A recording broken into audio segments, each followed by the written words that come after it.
Okey, sekarang ini saya akan berada di dalam muzium ini seorang diri bagi menyahut cabaran detik 12 malam.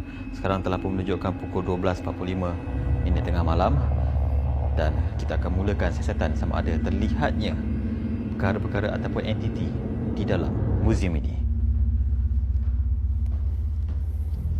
Okey, sekarang ni saya telah pun memasuki di bilik pameran di bawah sekali, ground floor, dan di sini dipamerkan beberapa barangan dan juga artifak bersejarah di tanah Melayu. Gelap betul dalam bilik ni. Memang tidak ada sekelumit cahaya pun di sini. Oh, apa benda tu? Okey.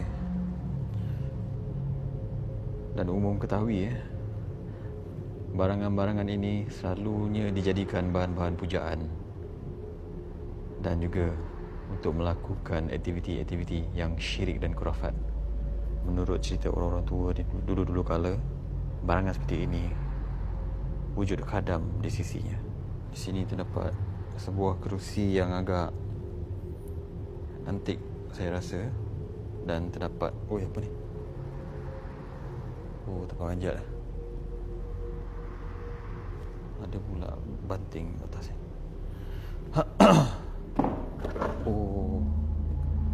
Perasan tak? Banting tu macam bergerak. Padahal ini adalah bilik yang tertutup.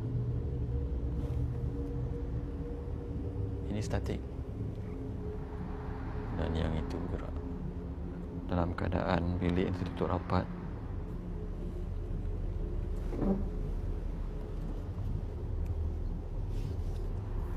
Macam mulut rumah saya meremang sekarang. Okay, tak apa. Saya rasa saya nak tinggalkan tempat ni. Saya nak menuju ke di tingkat yang seterusnya. Dan saya tinggalkan kain bating yang berada di depan sana.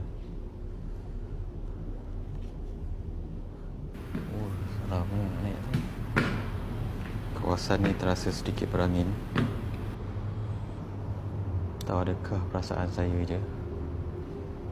Bismillahirrahmanirrahim. Kita akan cuba masuk ke bilik ini.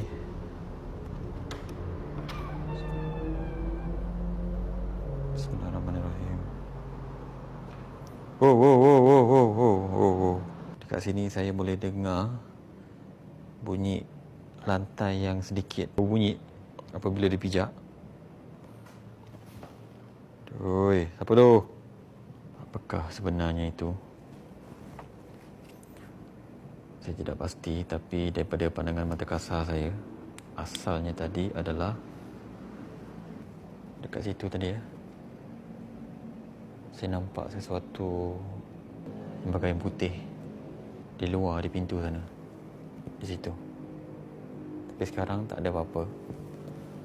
Mungkin kerana silau mata saya. Siapa tu?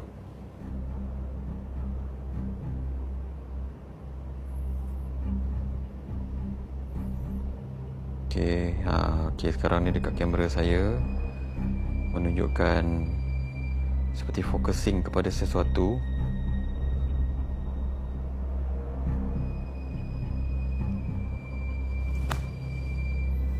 Betul lah.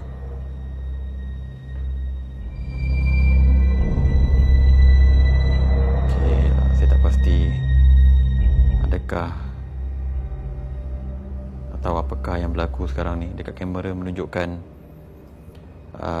seperti ada petak. Dia fokus kepada satu tempat, ada satu pergerakan. Weh, korang! Goyang siut. Sekejap, bawa kau relax tu. Ui, tak berani siut. Ui. Dah lah kau naik atas. Tak berani lah nak keluar pintu Kimi, kejadian tu tadi sebelum kau ceritakan macam mana kau nampak macam mana kau ni. Kau tengok tunjuk tak kat mana ni kau nampak benda tu. Bila aku duduk kat sana, aku boleh nampak celah ni. Masa tu aku tergamam, aku macam apa benda tu kan.